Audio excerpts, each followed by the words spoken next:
Nigeria is boiling. The suffering is real. People are angry with the APC government under Bola Tinubu. But something big just happened. Atiku Abubakar, the former vice president of Nigeria and PDP presidential candidate in 2023, has just made a shocking move. He says he is ready to step down for Peter Obi. And not only that, he wants every other opposition leader to join forces so APC can be removed in 2027. Let's break this down. Don't forget to subscribe to this channel for more breaking news and interesting stories.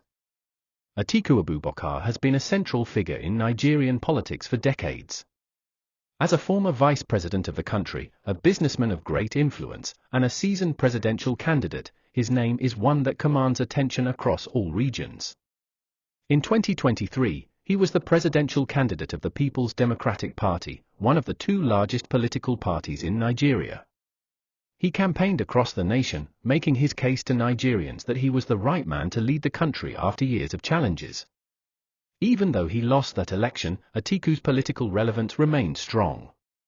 Many expected that he would once again attempt to contest for the presidency in 2027. That expectation was natural. He had always been known for his persistence, for his unwillingness to step aside, and for his deep ambition to one day occupy the highest office in the land. But in a surprising turn of events, Atiku Abubakar made a statement that shook the political space. He declared that he was willing to step down. Not only was he stepping down, he was doing so for someone who many considered his political rival, Peter Obi, the former governor of Anambra State, and one leader of the coalition under the African Democratic Congress. In a country where political leaders rarely surrender ambition, Atiku's words sent shockwaves. He said clearly, and without hesitation, "I am ready to withdraw from the 2027 presidential race for Peter Obi." This was not a careless statement. It was not a casual remark to be ignored. It was a deliberate announcement, carefully worded and backed by conviction. Atiku made it known that his decision was rooted in the realities of the country. Nigeria was going through one of the toughest periods in its history. Inflation was biting hard, food prices had gone beyond the reach of ordinary citizens, and fuel had become so expensive that transportation costs were choking small businesses. Families were struggling to survive, and young people were desperate for opportunities. Atiku said he could no longer think of his personal ambition when millions were crying out for help. For Atiku, this was more than politics. He explained that Nigeria needed urgent rescue, and the only way that rescue could come was through unity. He said the opposition had made a mistake in 2023 by presenting multiple candidates. That division gave the All Progressives Congress the advantage it needed to hold on to power, even while the people were clearly yearning for change. He insisted that 2027 could not repeat that mistake. The opposition had to come together, and they had to rally around one candidate. For him, the right person to lead that united front was Peter Obi. The symbolism of his decision was powerful. Atiku had always been seen as one of the giants of Nigerian politics, someone who had contested in nearly every cycle since the return of democracy in 1999. For such a figure to say openly that he was willing to step down for someone else, and even more so for someone younger and from another party, was a moment of deep significance. It showed that he was thinking beyond himself. It showed that he was willing to put aside ego and ambition for the sake of the larger goal. In his statement, Atiku reminded Nigerians that leadership is not about holding on to power at all costs. He said leadership is about sacrifice, about service, and about putting the interest of the people above the interest of one individual. He explained that Nigerians were tired of hardship, tired of promises that were never fulfilled, tired of governments that enriched a few while leaving the majority in poverty. He said the opposition could not afford to fail the people again. He said if it required his stepping aside to create unity, then he was ready. Atiku's words carried a tone of urgency. He made it clear that this was not about long negotiations or endless talk. He said the decision had to be swift, the coalition had to be built immediately, and the work had to begin now. He warned that APC was already preparing its machinery, using state resources, and positioning itself for 2027. The only way to defeat such a structure, he said, was to build something stronger and more united. That unity, in his vision, would revolve around Peter Obi. The announcement also carried a message of hope. Nigerians had grown weary of politics as usual. They had watched leaders cling to ambition, fight one another, and divide the votes, only to end up losing to the ruling party. Atiku's move offered a different narrative.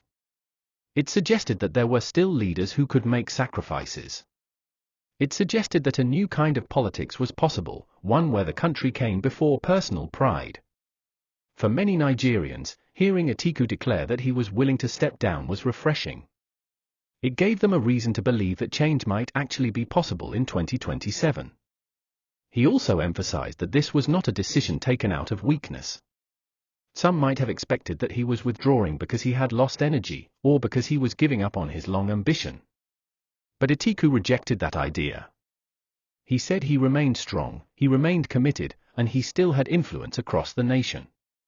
However, he was choosing to use that influence differently.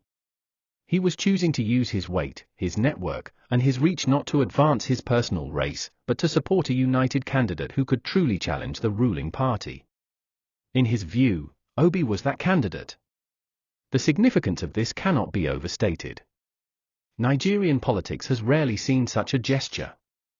Politicians are known to fight till the very end, even when the odds are against them. For Atiku to step down this early, and to declare his support for Obi, was an extraordinary development. It set the stage for what could be the most united opposition front in Nigeria's democratic history. Atiku's decision also carried a direct challenge to other opposition leaders.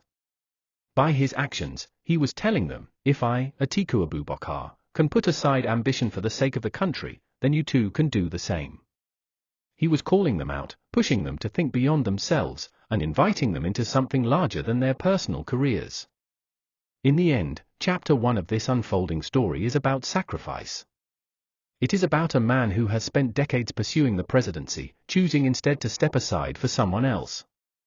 It is about Atiku saying, Nigeria comes first. It is about him declaring that the time for divided ambition is over, and that the time for unity has come.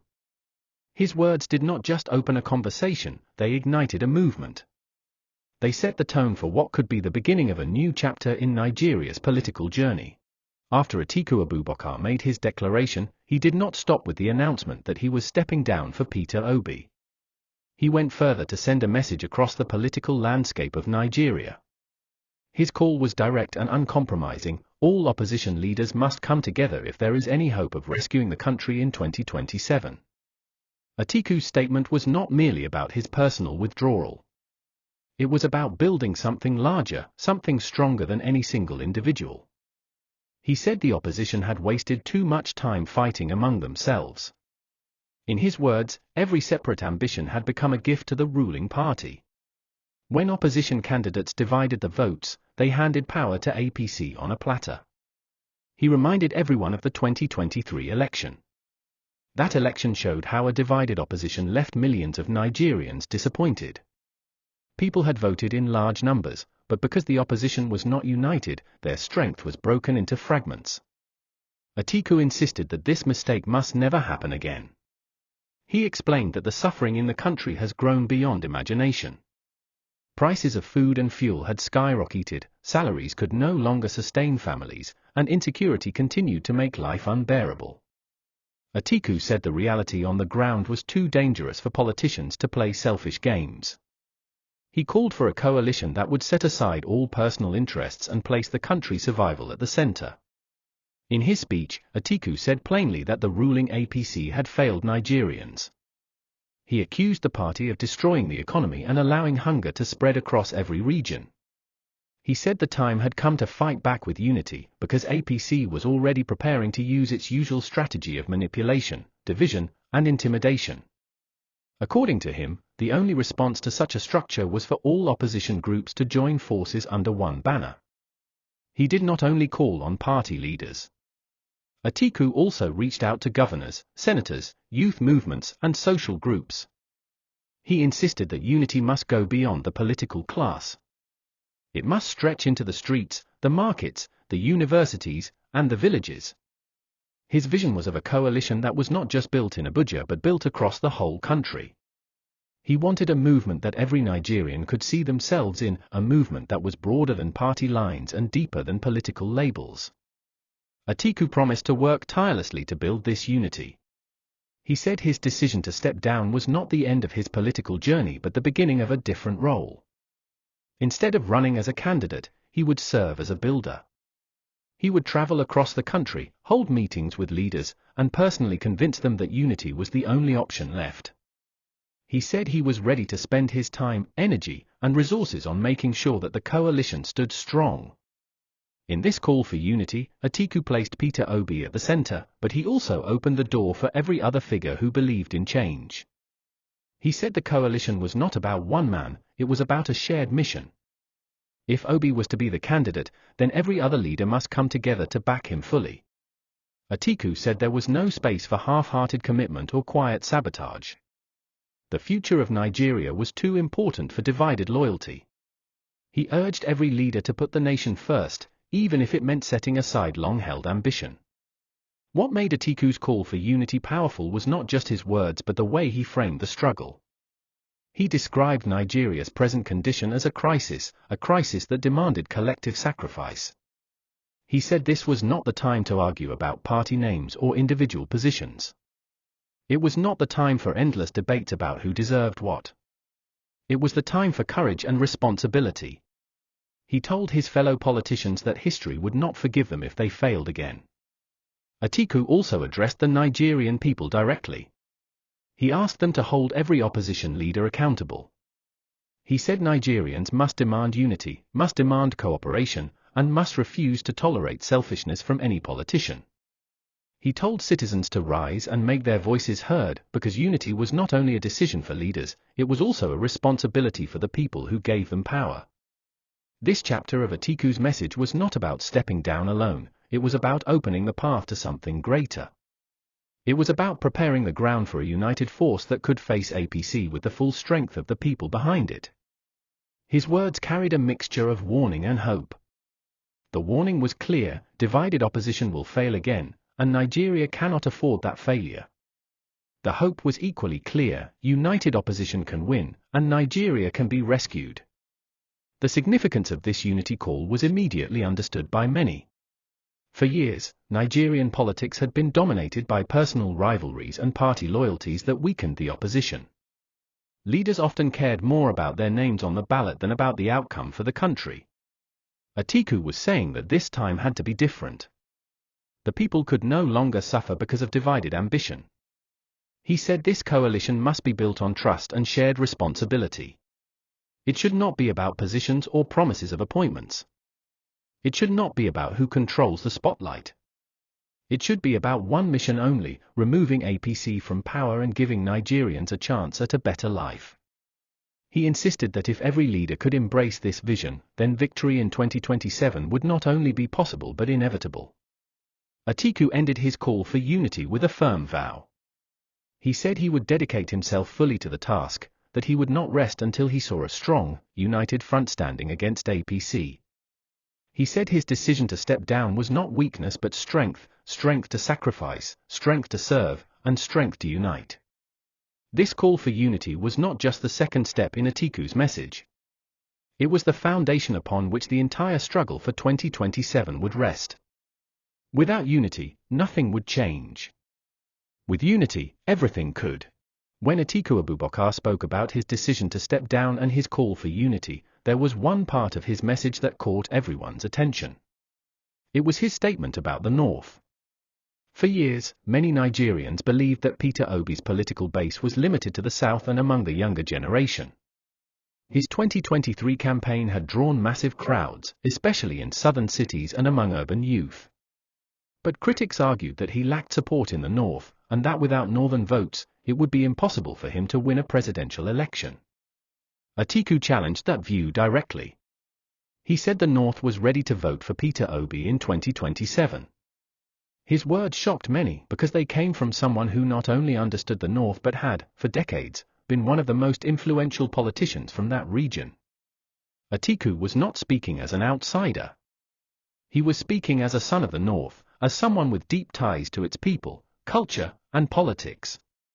His claim carried weight because it was grounded in his personal experience and connections. Atiku explained that the suffering in the north had become unbearable, just as it had across the rest of the country.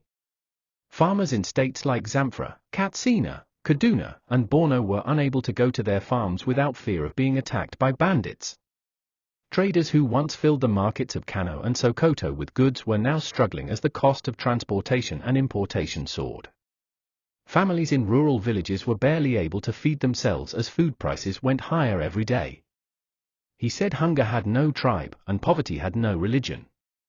For him, the idea that the North would blindly continue to support APC was false. The North, like every other part of Nigeria, was tired. Atiku made it clear that the North's loyalty was no longer guaranteed for any political party. He said Northerners had eyes, they had ears, and they could see the reality around them. He said no campaign propaganda could erase the pain of a mother who could not feed her children, or the frustration of a young graduate who could not find a job.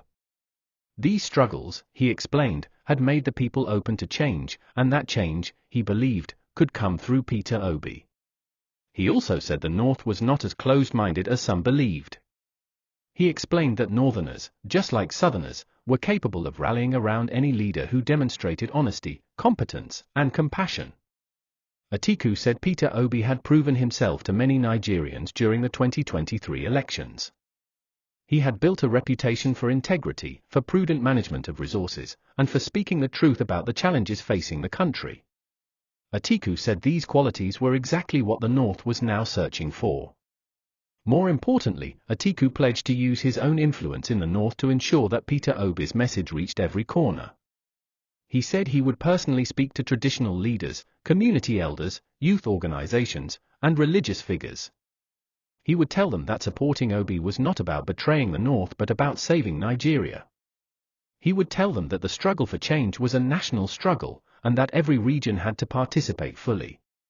He said his own voice would serve as a bridge, connecting Obi to the millions in the North who might still hesitate to support someone outside their traditional choice. Atiku revealed that he had already spoken privately with several Northern leaders who shared his view. He said many of them were deeply dissatisfied with APC and were waiting for the right signal to shift their support. He promised to bring those voices together and create a strong front. According to him, by the time the campaign season began, the North would no longer be seen as an obstacle for Obi but as a major source of votes. This was a bold declaration, because the North had long been considered the stronghold of APC. In 2015 and 2019, it was Northern votes that had delivered victory to Muhammadu Buhari. Even in 2023, the North remained a decisive factor. But Atiku was now saying the tide was turning. He argued that APC had wasted the goodwill it once enjoyed in the region. The promises of security and prosperity had collapsed into deeper poverty and endless violence. He said Northerners were no longer willing to be deceived by empty words. Atiku described the readiness of the North in simple terms. He said, when people are hungry, they do not vote for slogans. When people are in pain, they do not care about tribal politics. They care about survival. He explained that in 2027, survival would be the only issue. Nigerians would not be voting based on old loyalties, they would be voting based on who could rescue the country from its present suffering. And in that reality, he said, Obi would find massive support even in the North.